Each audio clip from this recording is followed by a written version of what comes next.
Hello everyone, नमस्कार। आप सभी बच्चों का सिग्मा गुरुकुल के यूट्यूब क्लासरूम पर स्वागत है। और बच्चों, विजयी बैच बहुत ही ज़ोरों शोरों से चल रहा है और ये बैच ऐसे ही चलता रहेगा।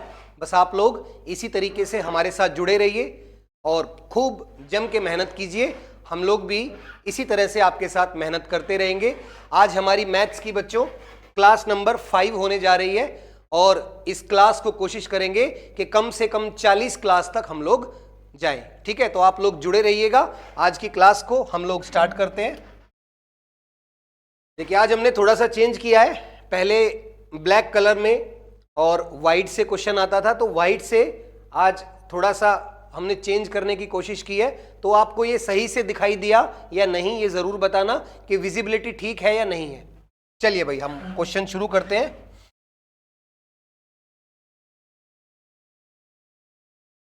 देखिए, पहला क्वेश्चन है हमारे सामने, a store is running buy 4 get 1 free. देखिए, अभी त्योहार का टाइम है तो आपको ये सारे ऑफर्स बहुत मिलेंगे। तो अगर आप किसी दुकान पर जाते हैं और वहां लिखा है बाय 4 गेट 1 फ्री और डिस्काउंट निकालिए, तो ऐसे केस में हमेशा डिस्काउंट क्या होता है, ध्यान रखिए।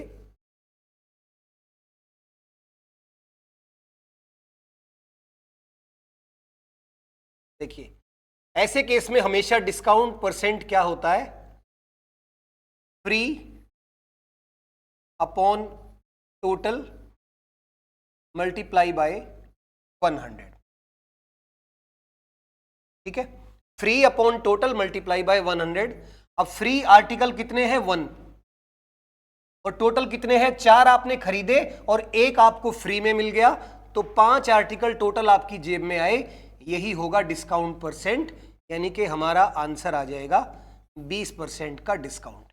ठीक है, तो ध्यान रखना, जब भी ये बाय 4 गेट 1 फ्री या बाय 3 गेट 2 फ्री, तो ऐसे में हमेशा डिस्काउंट परसेंट क्या होता है, free upon total multiply by 100। इस फॉर्मूले को याद रखना। ऐसे ऑफर जब भी दिखाई देंगे तो आप बड़े आराम से निकाल पाएंगे कि एक्चुअल में डिस्काउंट कितना परसेंट है या छूट कितने प्रतिशत आपको मिल रही है। चलिए,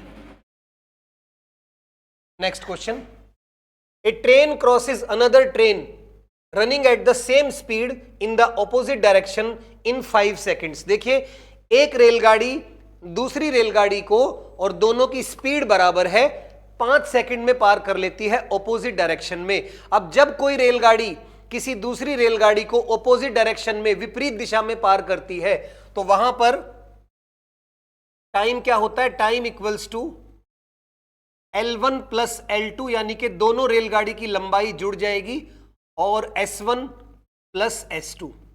ध्यान रखिए, जब भी दो रेलगाड़ी एक दूसरी को ऑपोजिट डायरेक्शन में पार करे तो दोनों रेलगाड़ियों की लंबाई भी ऐड हो जाती है और दोनों की स्पीड भी ऐड हो जाती है। अब यहां पे 5 सेकंड में पार किया है, लेंथ मालूम नहीं है, तो L1 प्लस L2 लिख लेंगे, और दोनों की स्पीड इक्वल है। अब स्पीड को अगर हम लोग क्या लिख लेते हैं, S, तो यहां पर आ जाएगा नीचे S प्लस S, यानी कि 2S। इसको इधर गुणा करेंगे तो 10S equals to L1 plus L2। अब आगे देखो क्या कहता है, if the speed of the first train is double, यदि पहली रेलगाड़ी की स्पीड डबल हो जाए और दूसरी रेलगाड़ी की स्पीड आधी हो जाए, तो फिर कितने टाइम में दोनों एक दूसरी को क्रॉस करेंगी। तो दोबारा से हमें क्या निकालना है, टाइम।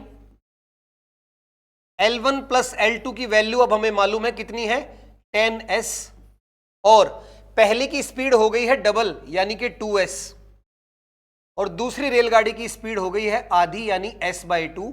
अब इसको हमें सॉल्व करना है, तो ये आ जाएगा 10S अपॉन 2 दूनी 4, 4S प्लस S 5S, और जो 2 है वो ऊपर चला जाएगा, 5S से 10S कैंसिल हो गया 2 पे, तो हमारा आंसर आ गया 4 सेकेंड्स। 4 सेकेंड में रेलगाड़ी दूसरी रेलगाड़ी को क्रॉस कर लेगी। तो मेनली ये पॉइंट आपके लिए खास था क्या, जैसा कि मैं आपको हमेशा बोलता हूं कि हर सवाल में एक कंसेप्ट, एक पॉइंट छिपा होता है, एक फॉर्मूला छिपा होता है।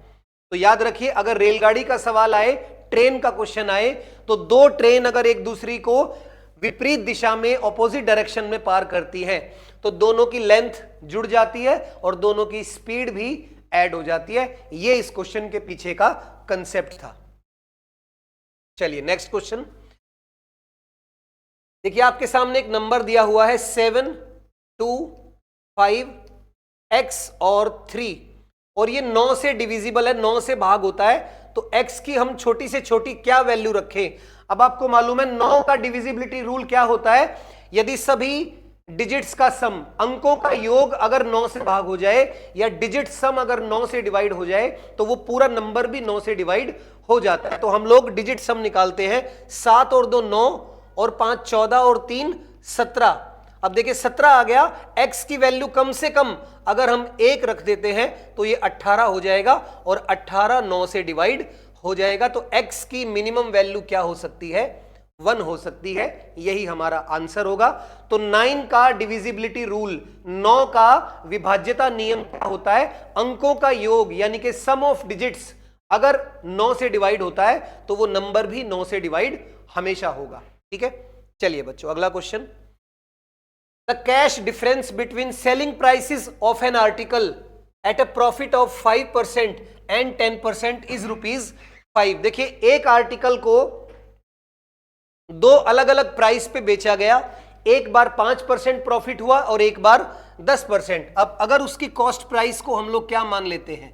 100, तो सेलिंग प्राइसेस क्या आ जाएंगी? एक होगी 105 और एक 110। और देखिए दोनों में 5 रुपए का डिफरेंस भी है और आपको बताना था सेलिंग प्राइस का रेशियो, इसको 5 से कैंसिल कर दीजिए, 21:22 आ जाएगा। यही अपना आंसर। ठीक है, तो ये बहुत ही आसान सा सवाल था। एक आर्टिकल है, कोई वस्तु है, उसको दो अलग अलग प्रॉफिट पर बेचा गया, एक प्रॉफिट 5% और दूसरा प्रॉफिट 10%। तो अगर उसकी कॉस्ट प्राइस यानी कि क्रय मूल्य 100 है तो एक सेलिंग प्राइस 105 होगी, एक सेलिंग प्राइस 110 होगी और दोनों में 5 रुपए का डिफरेंस भी है, वही यहां पर दिया हुआ है। तो उसका रेशियो हमें निकालना था 21:22। ये हमारा आंसर आ जाएगा। Next, the average marks of 8 students is 7। देखिए एवरेज यानी कि औसत, एवरेज का फॉर्मूला होता है सम अपॉन नंबर। अब average marks of 8 students is 7, average 7 है और स्टूडेंट्स कितने हैं? 8, तो सम कितना आ जाएगा बच्चों? 56। ठीक है, ये टोटल मार्क्स आ गए या सम आ गया। It was found that marks of one candidate was taken as 10 instead of 6। एक बच्चे के नंबर 10 लिख लिए गए जबकि उसके एक्चुअल नंबर कितने थे? 6। यानी कि ये जो सम आया इसमें 4 नंबर एक्स्ट्रा है, तो ये 4 माइनस कर देते हैं तो सम कितना होगा? 52। और अब दोबारा से हमें एवरेज निकालना है, तो सम 52, 8 बच्चे हैं, डिवाइड करोगे तो 6.5, ये आपका एवरेज आ जाएगा। ताकि आप इस क्वेश्चन को बिना बेसिक फॉर्मूले के भी कर सकते थे। 8 बच्चों का एवरेज 7 है लेकिन एक बच्चे के मार्क्स 10 लिख लिए गए और उसके असली जो मार्क्स थे वो 6 थे, यानी कि 4 नंबर कम है। तो ये 4 नंबर का फर्क सभी 8 बच्चों पर पड़ेगा। देखिए 4 नंबर का फर्क अगर 8 बच्चों पर पड़ेगा तो 0.5, ठीक है, 0.5 कम हो जाएगा एवरेज। तो एवरेज पहले 7 था, इसमें से 0.5 माइनस कर देंगे तो 6.5 एवरेज आ जाएगा। आप ऐसे भी निकाल सकते थे लेकिन बेसिक एवरेज का फॉर्मूला भी आपको पता होना चाहिए। 7 एवरेज है, 8 बच्चे हैं तो टोटल हो गया 56, लेकिन एक बच्चे के मार्क्स 10 लिख लिए गए और उसके एक्चुअल मार्क्स 6 थे, तो यानी कि 4 नंबर इसमें ज्यादा है। तो एक्चुअल में सम कितना होगा? 52, और 52 सम है, 8 बच्चे हैं, तो एवरेज क्या आ जाएगा अपना? 6.5। ठीक है, चलिए नेक्स्ट क्वेश्चन। P और Q किसी काम को 8 दिन में कर सकते हैं। देखिए P और Q किसी काम को 8 दिन में कर सकते हैं, Q और R उसी काम को 12 दिन में, और R और P उसी काम को 15 दिनों में कर सकते हैं। तो आप सभी ये बात जानते होंगे कि टाइम का एलसीएम वर्क होता है और इन तीनों का एलसीएम आएगा 120। तो ये तो हो गया वर्क, और फिर निकाली जाती है एफिशिएंसी यानी काम करने की क्षमता। तो 120 को 8 से डिवाइड करेंगे, इन दोनों की एफिशिएंसी हो गई 15, यहां पर 10 और 120 बटा 15 एफिशिएंसी आ गई 8। अब ये किसकी efficiency I? Twice of P plus Q plus R, है ना भाई। P प्लस Q की efficiency 15, Q plus R, R plus P, जब इन तीनों को जोड़ेंगे तो ये डबल होगा P plus Q plus R का, और एफिशिएंसी कितनी आ गई? 33। यानी कि P प्लस Q और प्लस R, इनकी एफिशिएंसी कितनी आ गई? 33/2 या फिर 16.5। अब कहता है अगर R अकेला इस काम को करे तो कितना टाइम लेगा? R अकेला इस काम को करे, काम है 120, और R की एफिशिएंसी कैसे आएगी? अगर हम P plus Q plus R, ये है तीनों की एफिशिएंसी, इसमें से अगर हम P और Q की एफिशिएंसी को माइनस कर दें तो R की एफिशिएंसी आ जाएगी। तो 120/16.5, और P और Q की एफिशिएंसी कितनी है? 15 माइनस 15, तो आंसर आएगा 120/1.5। इसे आप डिवाइड करेंगे तो ये आ जाएगा 80, यानी कि ऑप्शन सी। तो बहुत ही बढ़िया क्वेश्चन था। जब दो दो मिलकर काम कर रहे हो तो सबसे पहले एफिशिएंसी आएगी, लेकिन वो एफिशिएंसी डबल आएगी। तो पहले हम तीनों की एफिशिएंसी निकालेंगे जो कि 16.5 आ गई। उसके बाद अगर किसी एक की एफिशिएंसी निकालनी है तो 3 की एफिशिएंसी में से 2 की एफिशिएंसी माइनस कर दे तो तीसरे की एफिशिएंसी आ जाएगी, और फिर उससे डिवाइड कर देंगे किसको? वर्क को। तो टाइम आ जाएगा जो कि 80 डेज इस क्वेश्चन का आंसर होगा। चलिए नेक्स्ट क्वेश्चन। अनीश किसी काम को 88 डेज में कर सकता है, अनीश किसी काम को 88 दिनों में, और युग उसी काम को 66 दिनों में कर सकता है। तो टाइम है, एलसीएम लेंगे तो एलसीएम आ जाएगा यहां पर 264, और एफिशिएंसी निकालेंगे तो 88 और 264 से डिवाइड करोगे तो ये आएगी 3, और यहां पर युग की एफिशिएंसी आ जाएगी 4। अब कहता है अनीश ने काम करना शुरू किया अकेले, कितने दिनों बाद युग उसको ज्वाइन कर ले ताकि पूरा काम 44 दिन में खत्म हो जाए। इसका यह मतलब है अनीश ने शुरू से लेके आखिर तक काम किया, पूरे 44 दिन काम किया, लेकिन जो युग है वो बीच में आया। तो वो कैसे पता चलेगा? हमें मालूम है अनीश पूरे 44 दिन काम करता है और अनीश की एफिशिएंसी है 3। इसका मतलब 132 काम किसका है? 132 वर्क ये किसने किया? अनीश ने। तो बाकी बच गया कितना? 264 में से 132 माइनस करेंगे तो बचा हुआ 132 काम किसने किया? युग ने। अगर युग से 132 काम करवाएंगे, एफिशिएंसी 4 है इसकी, तो ये कितने दिन लेगा? 33 डेज। लेकिन आंसर नहीं होगा ये। उसने ये नहीं पूछा युग ने बचा हुआ काम कितने दिन में किया, युग कितने दिन के बाद ज्वाइन करेगा। तो 44 दिन टोटल टाइम था, 33 दिन इसने काम किया, तो इसका मतलब ये कितने दिनों के बाद आया था? 11 डेज, 11 दिनों के बाद इसने ज्वाइन किया था। ठीक है, एक बार फिर से समझ लीजिए। अनीश किसी काम को 88 दिन में और युग 66 दिन में कर सकता है। ये आ गया वर्क और ये एफिशिएंसी। अब काम खत्म हुआ 44 दिन में और शुरू से लेके आखिर तक अनीश ने काम किया है, युग जो है वो बीच में बाद में आया है। तो पहले हमने अनीश का काम निकाल लिया 44 दिनों का 132, तो कितना काम बच गया? 132। उसे करेगा युग 33 दिन में। अब टोटल दिन थे 44 और 44 में से 33 दिन इसने काम किया है, तो 44 में से 33 यानी कि ये 11 दिन के बाद इसने ज्वाइन किया था। तो ये अपना आंसर होगा।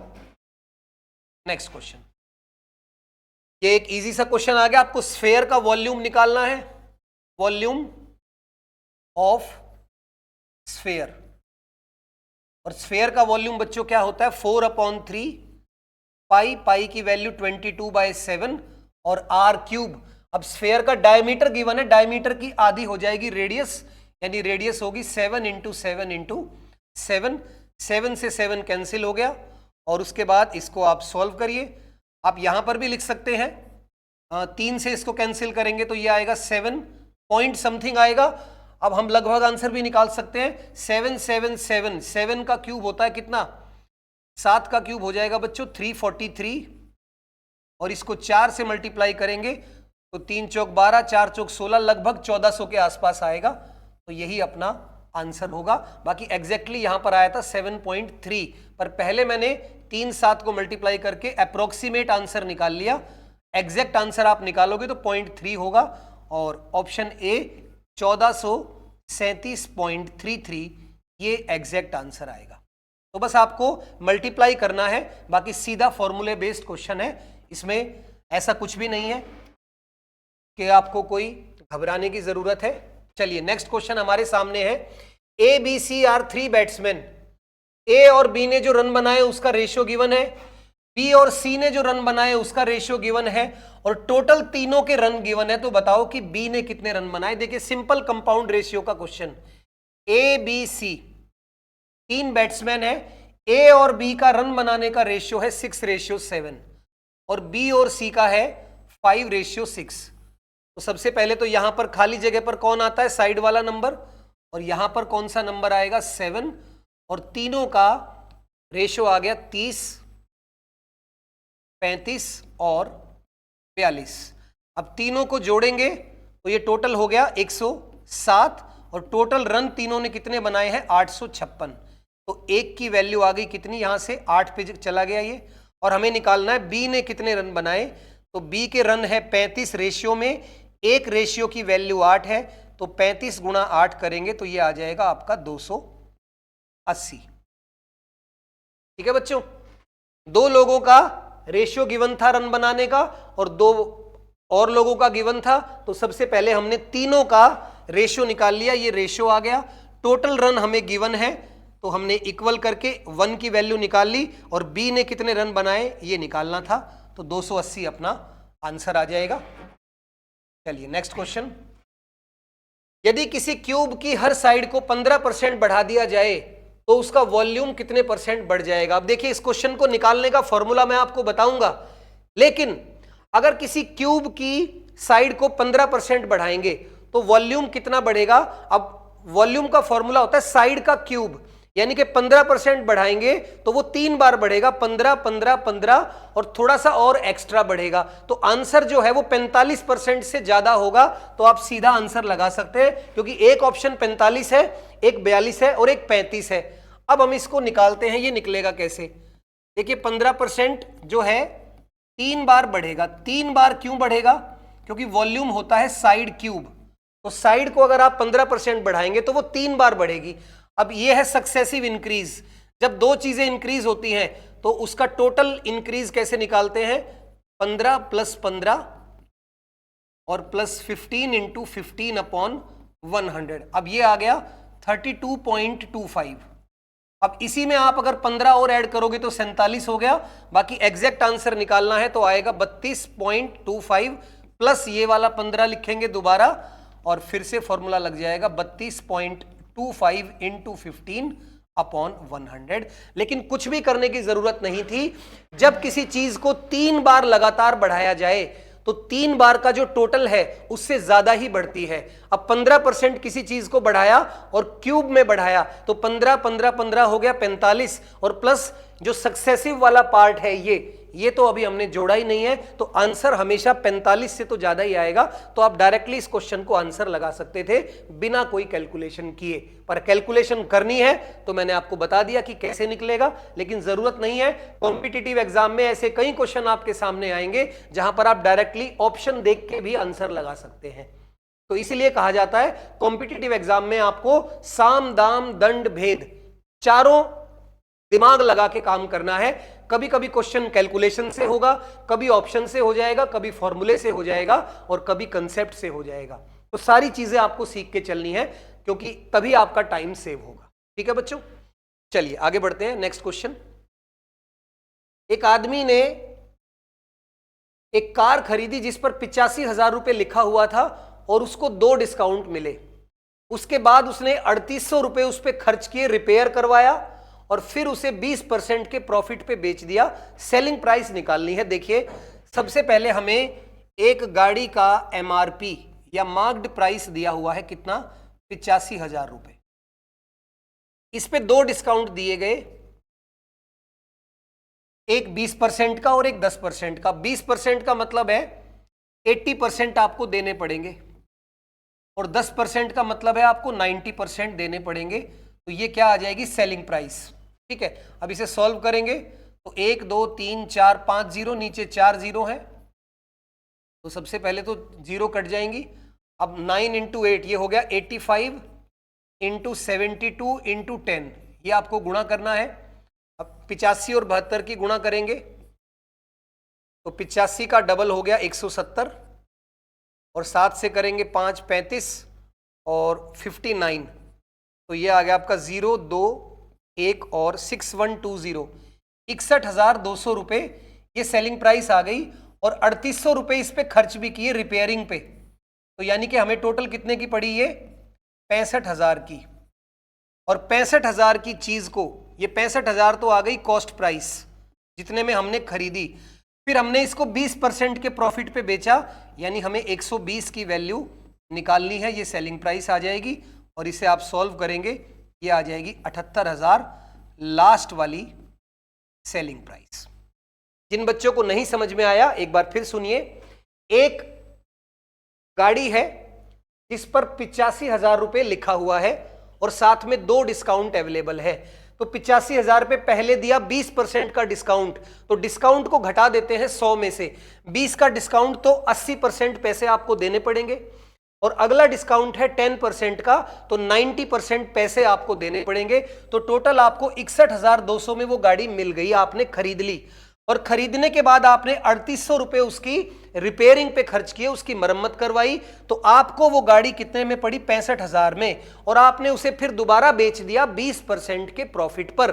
तो 20% का प्रॉफिट मतलब 120 पे आपने उसको बेच दिया, तो 65,000 का 120% निकालेंगे तो वो 78,000 आ जाएगा, यानी अपना आंसर होगा बी ऑप्शन। तो अच्छा सवाल है, और प्रॉफिट लॉस का क्वेश्चन तो पेपर में जरूर आता है, तो आप ध्यान से देखें। इस क्वेश्चन में हमने डिस्काउंट का कंसेप्ट भी देखा और साथ में प्रॉफिट लॉस का कंसेप्ट भी हमने पढ़ा। चलिए नेक्स्ट क्वेश्चन, कंपाउंड इंटरेस्ट। देखिए चक्रवृद्धि ब्याज is charge on a certain sum for 2 years at 10%। देखिए 10% ब्याज की दर है, 10% का मतलब होता है 1/10, यानी कि 10 रुपए पर 1 रुपए ब्याज मिलेगा, तो 10 रुपए 11 रुपए हो जाएंगे। और ऐसा 2 साल होगा, तो यानी कि एक बार फिर 10 रुपए 11 रुपए हो जाएंगे। तो ओवरऑल 100 रुपए कितने हो गए 121, ये प्रिंसिपल होता है और ये अमाउंट। अब अमाउंट हमें गिवन है 650, 121 की वैल्यू 605, तो एक की वैल्यू क्या आ जाएगी 605/121, कैंसिल करेंगे तो 1 की वैल्यू आ गई 5, और हमें निकालना है प्रिंसिपल कितना था, तो 100 को 5 से गुणा कर दीजिए, तो 500 रुपए क्या आ जाएगा प्रिंसिपल। ठीक है, जब भी ब्याज के चैप्टर में स्पेशली कंपाउंड इंटरेस्ट चक्रवृद्धि ब्याज में अगर आपको रेट गिवन है, तो रेट को पहले फ्रैक्शन में चेंज कर लो। 10% की वैल्यू होती है 1/10, यानी कि 10 रुपए पर 1 रुपए ब्याज मिलेगा, तो 10 रुपए कितने हो जाएंगे 11, और 2 साल है तो एक बार फिर लिख दो और गुणा कर दो, तो ये प्रिंसिपल आ गया और ये आ गया अमाउंट। अमाउंट हमें गिवन था 605 रुपए, प्रिंसिपल निकालना था, यूनिटरी मेथड लगाओ, 1 की वैल्यू 5 आ गई तो 100 की वैल्यू 500 होगी। ठीक है, चलिए नेक्स्ट। किसी शहर में 12,000 टोटल वोटर्स हैं, जिसमें से 30% वोट ए को मिले, 25% बी को मिले और 40% सी को मिले, तो नंबर ऑफ वोटर्स निकालने हैं जिन्होंने वोट नहीं डाला। तो देखिए 30 और 25 हो गया 55, 55 और 40 हो गया कितना 95, तो 5% लोगों ने वोट नहीं डाला, तो 5% आपको निकालना है किसका 12,000 का, तो ये आ जाएगा 0 से 0 कैंसिल, 12 पंजे 60, यानी कि 600 लोगों ने वोट नहीं डाला, 600 पीपल डिड नॉट वोट। ठीक है बच्चों, तो बेसिक परसेंटेज का क्वेश्चन है। आगे बढ़ते हैं।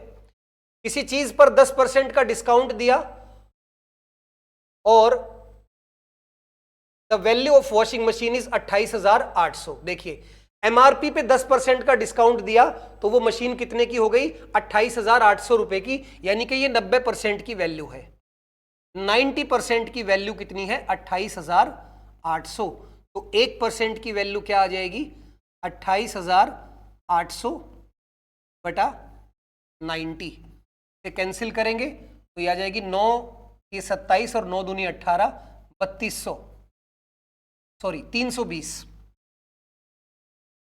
एक जीरो कम कर देते हैं, 320 आ गई 1% की वैल्यू, तो 100% की वैल्यू क्या होगी बच्चों? 32,000। ये आ गई हमारी एमआरपी।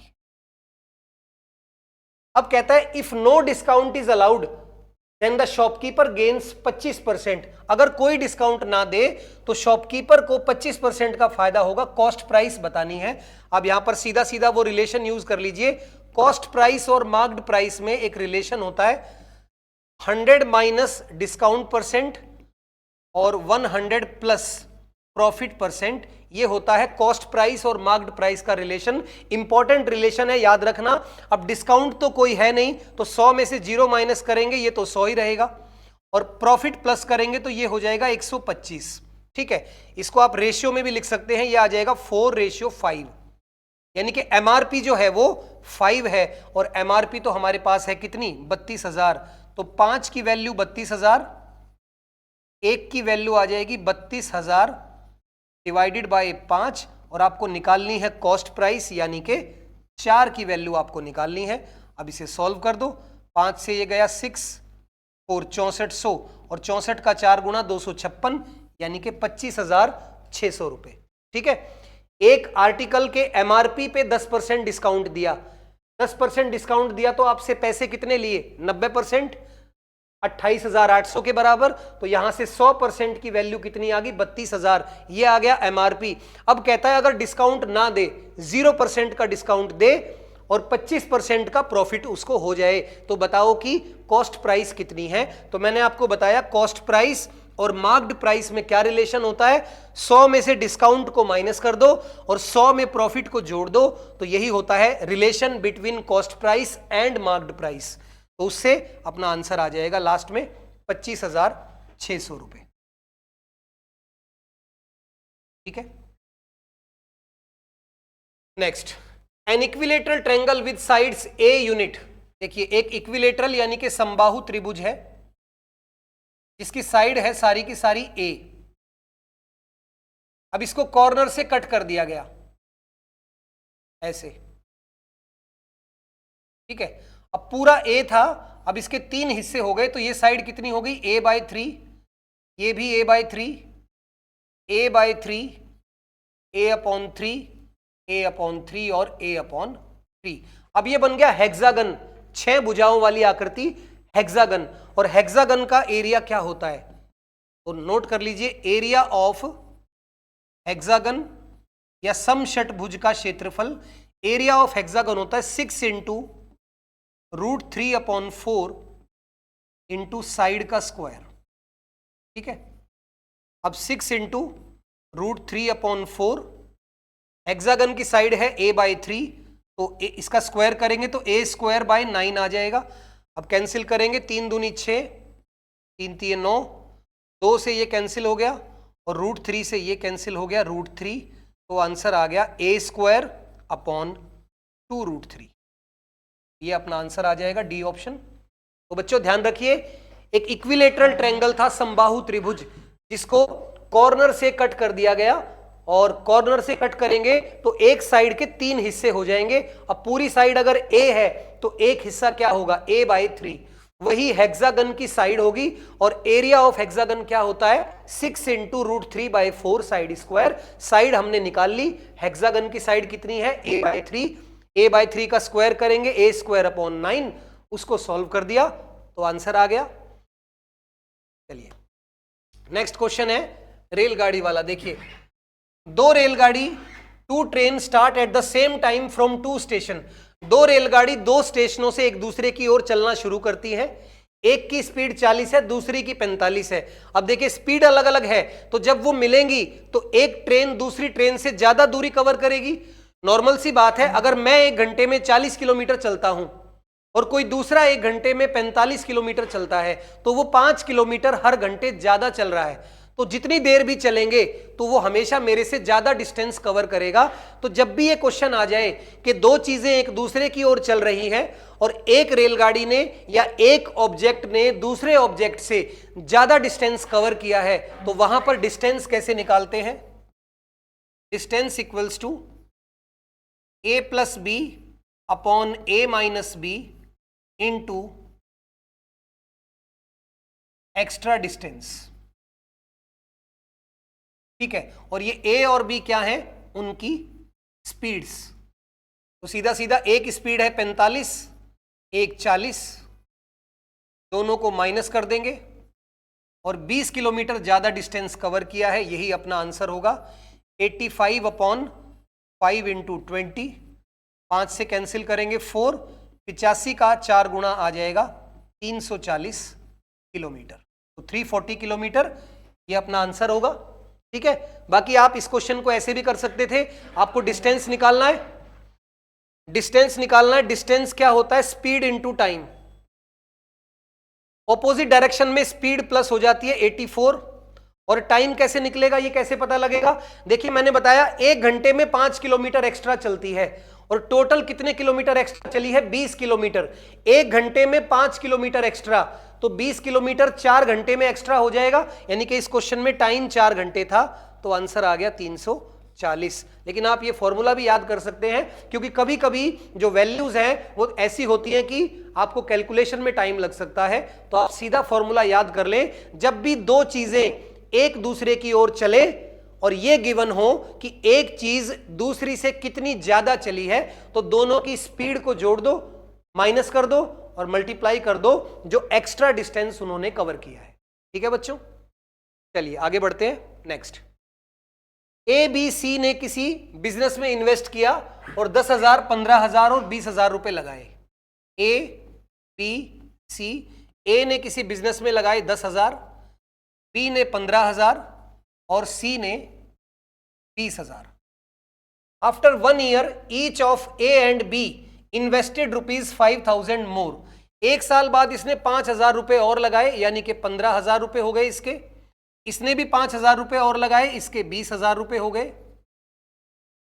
और सी ने 10,000 रुपए निकाल लिए, यानी कि इसने खाली 10,000 रुपए ही लगाए।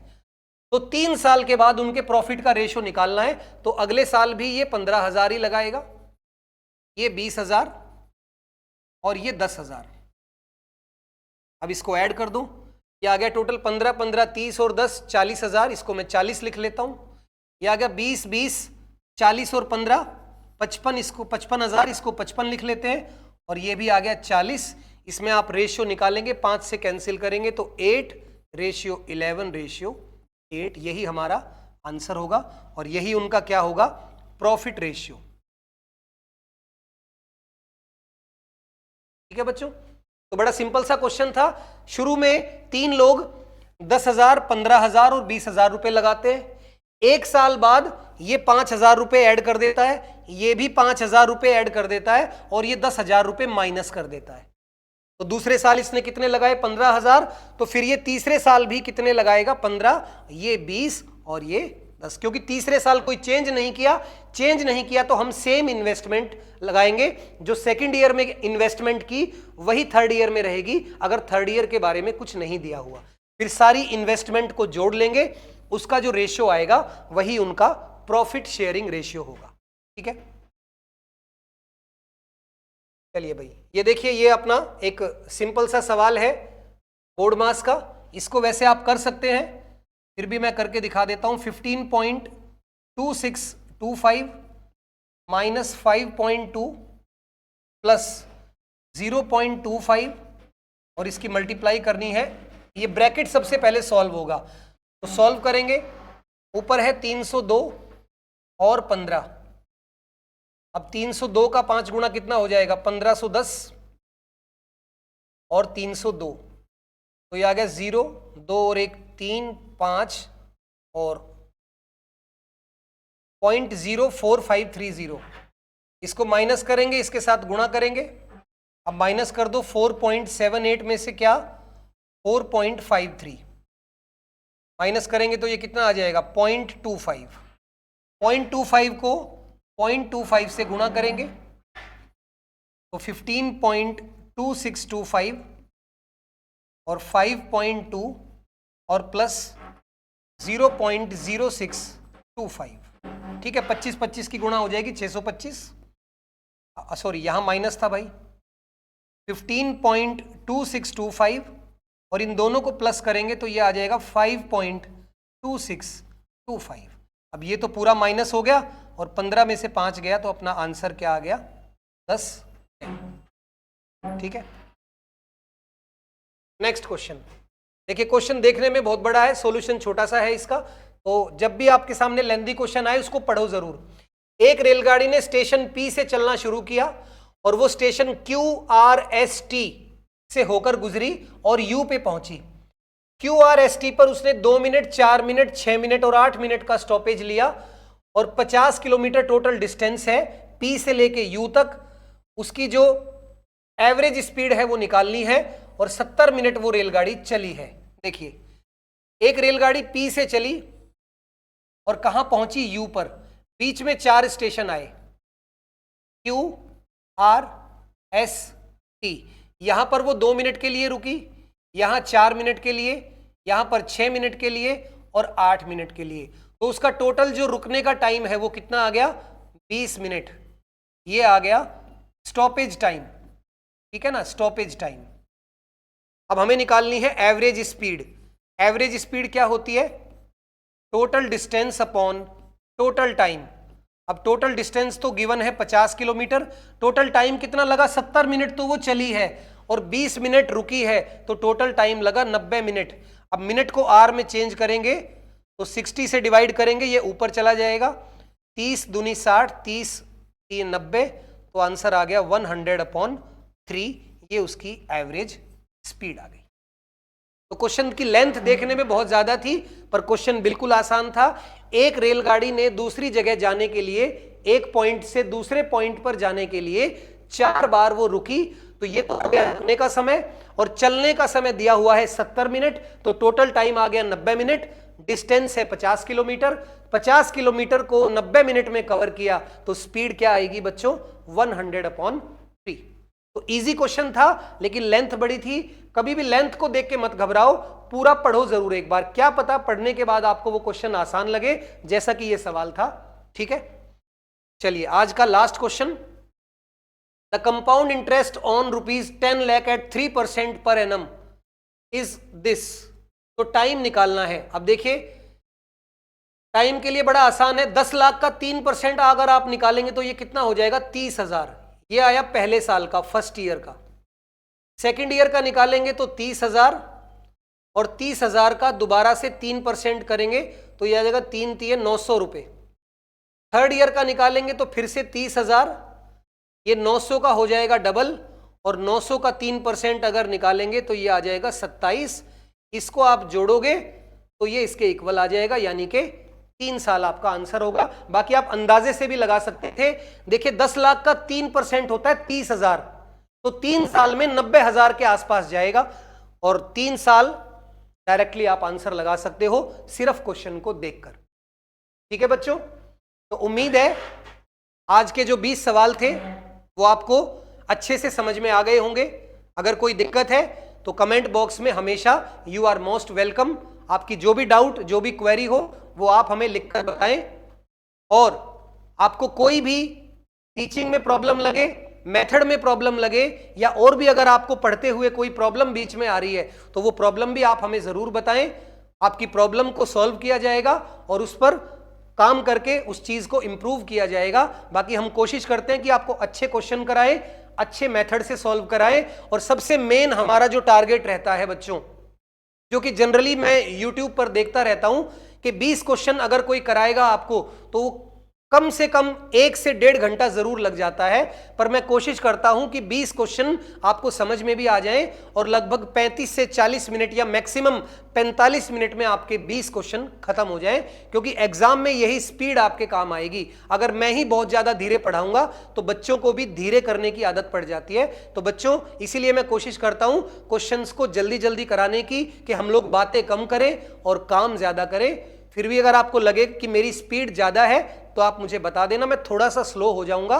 बस मैं इसीलिए जल्दी जल्दी क्वेश्चन कराता हूं ताकि आपको भी ये आदत पड़े, क्योंकि बच्चा जो है वो टीचर को फॉलो करता है। अगर टीचर स्लो पढ़ाएगा तो बच्चा भी स्लो ही सॉल्व करेगा।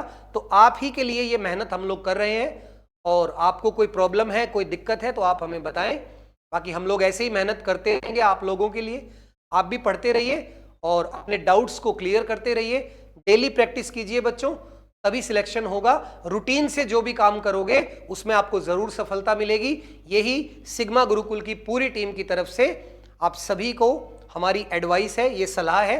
तो आप लोग रूटीन से काम करें, रोजाना हमारे साथ जुड़े और इसके अलावा सेल्फ स्टडी पर भी ध्यान दें। तो इसी के साथ आज की क्लास को हम लोग बच्चों यही ओवर करते हैं। कल फिर मुलाकात होगी, तब तक के लिए जय हिंद, जय श्री राम, नमस्कार।